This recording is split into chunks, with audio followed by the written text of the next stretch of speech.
మన బోనిపల్లి గ్రామంలో శేఖర్ అనే రైతుకి ఇచ్చినాము, మన యూనిట్ గ్రామాల్స్ ఇచ్చినాము. మనకి పంట ఏ రకంగా వచ్చిందో రైతుతో ఫీడ్బ్యాక్ తీసుకొని మనం ఇస్తున్నాం. ఎకరాకు 37 క్వింటాలు వచ్చింది మొక్కజొన్నకు. నాకు దీని వేయడం వల్ల నాకు బాగా ఉంది. భూమిని ఈతగా వచ్చేసింది.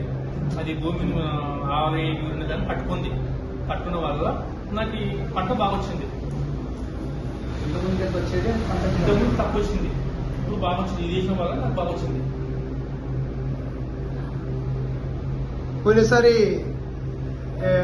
పోయినసారి పంటకి ఈసారి పంటకి ఏమైనా తేడా కనపడుతుందా సార్?